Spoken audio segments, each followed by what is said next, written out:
The phone buzzed at 3:17 a.m., cutting through the silence like a rusty blade. I knew before looking at the screen who it was. Sandra, my wife of 8 years, calling from God knows where, probably expecting me to drop everything and come running like some trained dog. "Come pick me up from Arnold's place, now!" I stared at the message, rain pelting against our kitchen window in our modest house on Pier Street. The storm had been building all evening, matching my mood perfectly. "I'm Jake Mitchell, mechanical engineer at Coastal Marine Solutions, and I've been watching my marriage crumble for months while pretending everything was fine." Arnold, her colleague from the accounting firm. Right. I'd seen them together at the Harbor View restaurant last Tuesday, her hand on his arm, laughing like teenagers. She thought I was working late, but I'd finished early and decided to surprise her with dinner. The surprise was all mine. I typed back, "Call an Uber." My phone rang immediately. I let it go to voicemail, then listened to her furious message about being stranded, about me being selfish, about how a real husband would drop everything. The usual guilt trip that used to work so well. Not tonight, sweetheart. Instead, I spent the next 3 hours doing something I should have done months ago. I went through our shared accounts, our joint assets, everything we'd built together. Amazing how much clearer things become at 4 in the morning when you're not pretending anymore. By dawn, I had boxes lined up by the front door, her designer purses, her expensive jewelry, her collection of self-help books about finding your authentic self, all packed neatly, waiting for her return. The front door slammed at 6:43 a.m. Sandra stormed in, her blonde hair disheveled, her makeup smeared, wearing the same black dress from yesterday. She stopped short when she saw the boxes. "What is this supposed to be, Jake?" I looked up from my coffee, taking in her appearance. Even furious and hungover, she was beautiful. That's what made this hurt so much. "Your stuff," I said calmly. "Figured you might want to take it with you when you move in with Arnold." Her face went white, then red. "You're being ridiculous. Arnold and I are just friends. We were working on the Morrison account and—" At 3 in the morning? In his apartment? That's some serious dedication to client service. She opened her mouth, closed it, then tried a different approach. The tears started, right on cue. "Jake, please, you're overreacting. Nothing happened. I know how this looks, but—" "You have 24 hours, I interrupted. "Choose what matters more to you, your marriage or your boyfriend's cologne collection." For the first time in 8 years, I saw Sandra Mitchell completely speechless. Her carefully constructed mask slipped, revealing something I'd never seen before. Panic. That's when I knew I had her attention. Before we dive deeper into this story, I have one small request. Please subscribe, drop a like, comment, and hit that hype button to boost this channel so more people can discover these incredible Reddit stories. By noon, Sandra had regrouped and launched her counteroffensive. My phone started buzzing with messages from mutual friends, her sister Melissa, even my boss at Coastal Marine. "Jake, what's going on? Sandra says you've been acting strange lately." That was from Tom Rodriguez, my supervisor. Sandra had gotten to him first, spinning her version of events. I walked into the office that afternoon to find whispers following me down the hallway. Sandra had been busy, very busy. "Mitchell, my office," Tom called out as I passed his door. I sat across from his desk, watching him fidget with a pen. Tom was a good guy, but he'd always been susceptible to a pretty face and a sob story. "Look, Jake, I don't usually get involved in personal matters, but Sandra called this morning. She's worried about you, says you've been paranoid, accusing her of things, maybe drinking too much." I almost laughed. Almost. Instead, I pulled out my phone and scrolled to a particular WhatsApp conversation. Sandra had always been careless with her backup settings. "Tom, before we continue, you might want to see this." I handed him the phone. His expression changed as he read Sandra's messages to Arnold from last week. Explicit details about their affair, complaints about her boring husband, plans for their weekend getaway to Portland. Jesus, Jake. I'm sorry, I had no idea. Don't be sorry, be careful. My wife is very good at making herself the victim. I left his office, knowing the rumors would shift direction by evening. In a small engineering firm like ours, gossip travels faster than bad coffee. But Sandra wasn't finished. By 4 p.m., I received a call from her sister, Melissa, Sandra's closest ally and biggest enabler. Jake, what have you done? Sandra's at my house crying her eyes out. She says you threw her out, that you're having some kind of breakdown. Is that what she told you? She showed me the texts you sent her. Horrible, threatening messages about ruining her life, destroying her career. This isn't like you, Jake. I felt something cold settle in my stomach. Sandra was playing dirty now, probably doctoring screenshots to make me look unhinged. Melissa, I need you to do something for me. Check the metadata on those screenshots. Or better yet, ask Sandra to show you the actual messages on her phone, not pictures of them. Silence on the other end. You know what? Never mind. You'll figure it out soon enough. I hung up and immediately called my buddy Elliot from college. He worked in IT security and owed me a favor from when I'd helped him move last year.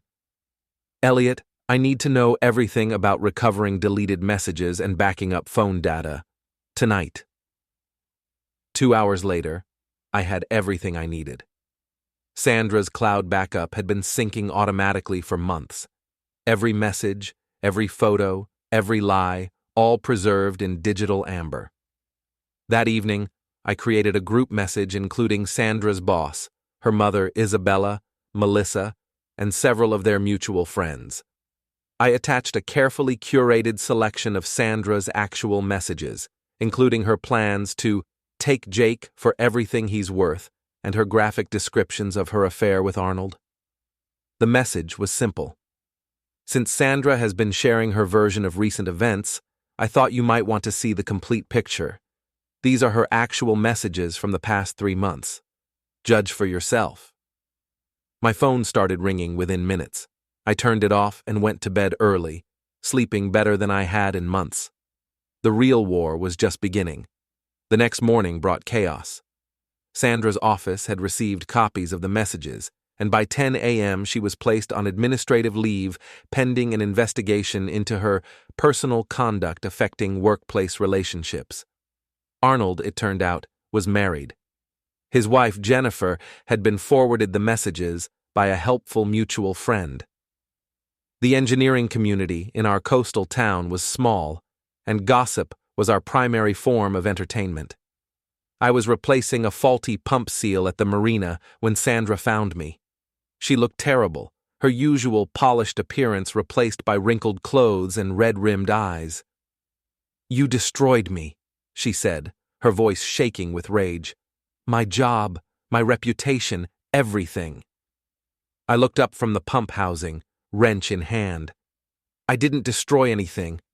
I just stopped hiding your choices. Those messages were private. So was our marriage. Didn't stop you from sharing details with Arnold." She stepped closer, and for a moment I thought she might actually hit me. Instead, she hissed, "This isn't over, Jake. You have no idea what you've started." She was right about that. That afternoon, I decided to pay Arnold a visit. He lived in one of those new luxury condos overlooking the harbor, the kind of place Sandra had always wanted us to move to. His red sports car was parked in the visitor spot, gleaming in the afternoon sun. I'd brought my toolbox. It's amazing what a little sugar in a gas tank can do. Not permanent damage, mind you, just expensive inconvenience. I also took the liberty of loosening his valve stems just enough to ensure slow leaks in all 4 tires. As a finishing touch, I left a note under his windshield wiper. "Should have stuck to Uber, Romeo, your friendly neighborhood engineer." I was walking back to my truck when I heard shouting from the 3rd floor. Arnold was on his balcony, phone in hand, apparently having witnessed my handiwork via his security camera. "Hey, you! Stop right there!" I looked up and waved cheerfully. "Beautiful day, isn't it, Arnold? Give Sandra my regards." He was still yelling as I drove away, probably calling the police. Let him. Property damage was a misdemeanor, and I had a clean record. Besides, proving intent would be tricky, and Arnold had bigger problems now that his wife knew about Sandra. My phone buzzed with a text from Sandra. "Arnold saw you. You're in serious trouble now." I replied, "Let's see if your boyfriend can handle a little adversity. Might want to find a new ride to work tomorrow." That evening, I stopped by the Shipyard, a dive bar near the docks where the locals gathered after work. The place smelled like stale beer and old fishing nets, but the bartender poured honest drinks and minded his own business. I was nursing my second beer when Elliot slid into the booth across from me. "Heard you've been busy," he said, grinning. "Arnold's car troubles are all over social media. Someone filmed him trying to start it this morning." "Really? That's unfortunate. Jake, I've known you since college. You're not usually the revenge type." I took a long drink, considering my words. "You know what I learned about myself this week, Elliot? I'm not as nice as I thought I was. Turns out, when someone tries to destroy your life, you discover new aspects of your personality. Just be careful, man. Sandra's not going to take this lying down." He was right. Sandra had grown up in a family where winning was everything, where admitting defeat was worse than cheating to win. Her mother, Isabella, had raised her daughters to believe they deserved whatever they could take, and consequences were for other people. I was about to learn just how ruthless the Mitchell women could be. Isabella Mitchell called me at work the next day, her voice dripping with false concern. "Jake, dear, I think we need to talk. This situation with Sandra has gotten out of hand." Isabella was Sandra's mother, a woman who'd perfected the art of manipulation over 60 years of practice. She'd never liked me, considering me beneath her daughter's station, but she'd tolerated me as long as I stayed in line. "What did you have in mind, Isabella?" "Family dinner. Tonight, 7 o'clock. We need to resolve this like adults." I almost laughed. Isabella's idea of adult resolution usually involved me apologizing for existing while Sandra got everything she wanted. "I'll be there." The Mitchell family home sat on Elm Street, a Victorian monument to middle-class pretensions. Isabella had inherited it from her parents and maintained it like a shrine to her own importance. I arrived to find Sandra, Melissa, and Isabella arranged in the living room like a tribunal. Sandra had cleaned herself up, wearing a conservative blue dress that made her look vulnerable and wronged. "Jake," Isabella began, "we're all concerned about your recent behavior. This isn't like you." "You're right. The old Jake would have pretended not to notice his wife's affair. The old Jake would have blamed himself for her unhappiness." Melissa shifted uncomfortably. Sandra made a mistake, but destroying her career isn't the answer. "I didn't destroy her career. She did that when she decided to conduct her personal business on company time." Sandra spoke for the first time. "I want to come home, Jake. We can work through this." "Really? What about Arnold?" "It's over. I ended it yesterday." I pulled out my phone and showed her a screenshot from Arnold's Instagram, posted 2 hours earlier. It showed Sandra's hand holding a wine glass, clearly taken at his apartment. "Ended it, huh?" Sandra's face flushed. "That's an old photo. Posted 2 hours ago with today's date. Try again." Isabella stood up, her patience exhausted. "Enough. Jake, you will stop this childish behavior immediately. Sandra is willing to forgive your recent actions and return home. You should be grateful." "Grateful? For what exactly?" "For her willingness to overlook your obvious mental instability. Destroying property, stalking her boyfriend, harassing her at work. We could have you committed for evaluation." The threat hung in the air like smoke. Isabella had connections throughout the town, including the hospital where psychological evaluations were conducted. She was serious. "That's an interesting strategy, Isabella. Unfortunately, I have a better one." I pulled out a manila envelope I'd been carrying and spread its contents on the coffee table. Bank statements, credit card bills, loan applications, all with Sandra's signature. Did you know Sandra has been gambling online for the past year? She's accumulated $37,000 in credit card debt across 6 different cards, all in her name only, thankfully. Sandra went pale. How did you get those? Joint accounts, remember? I'm authorized to request statements. Amazing what you can discover when you actually look. Isabella picked up one of the credit card statements, her expression darkening as she read the charges. Casino websites, sports betting, poker games. Sandra, what is this? It's not what it looks like, Mom. I was just... $37,000? Melissa whispered. Sandra, how could you hide this? I gathered the papers back into the envelope. There's more, but I think that's enough for tonight. Isabella, if you want to discuss mental health evaluations, we should probably start with gambling addiction counseling. I stood to leave, then turned back. Oh, and Sandra. Arnold's wife filed for divorce today. Apparently she hired a private investigator last month. You two have been very thorough in documenting your relationship. The silence followed me all the way to my truck. 3 days later, I received a text from Sandra. Meet me at Harbor Point, sunset. We need to talk. Harbor Point was a bluff overlooking the ocean, accessible by a winding dirt road that ended at a small parking area. It was isolated, romantic, the kind of place where we used to go when we were dating. I arrived early and waited in my truck, watching storm clouds gather on the horizon. Sandra's car appeared at exactly sunset, followed by a red sports car I recognized as Arnold's replacement vehicle. So much for their relationship being over. They approached my truck together, Sandra looking nervous, Arnold trying to project confidence he clearly didn't feel. I rolled down my window. Brought backup, I see. Jake, this has to stop, Sandra said. You're hurting innocent people. Innocent? That's rich? Arnold stepped forward, puffing out his chest. You're going to delete those photos and messages, and you're going to leave Sandra alone. I got out of my truck slowly, keeping my movements calm and deliberate. Arnold was taller than me, but soft, the kind of guy who paid for a gym membership he never used. Or what, exactly? Or I'll make you regret ever meeting my girlfriend. The word girlfriend hit Sandra like a slap. She turned to Arnold, confused. Girlfriend? Arnold, we agreed. Shut up, Sandra. Let me handle this. That was Arnold's first mistake. Sandra didn't like being told to shut up by anyone except her mother. His second mistake was reaching for my shirt collar. I stepped back and Arnold stumbled forward off balance.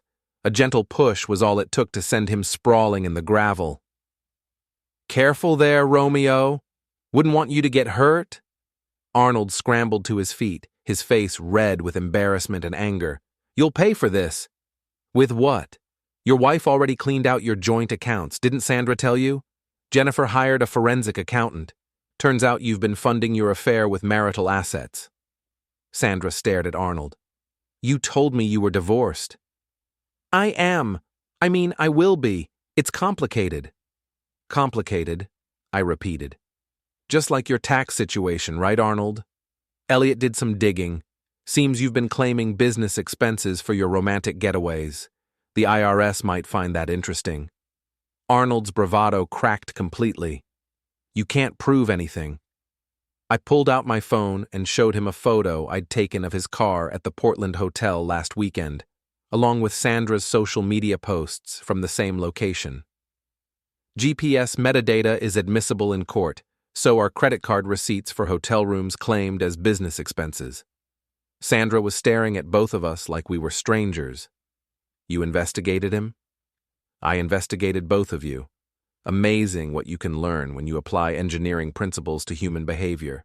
Data collection, pattern analysis, evidence documentation. The wind was picking up, carrying the smell of rain from the approaching storm. Sandra wrapped her arms around herself, suddenly looking very small. What do you want, Jake? I want you to understand something. For 8 years, I believed in us. I believed in you. I worked extra shifts to pay for your designer clothes, your spa weekends, your mother's medical bills. I supported your dreams, defended you to my friends, made excuses for your behavior. My voice was steady, but I could feel something cold and hard in my chest.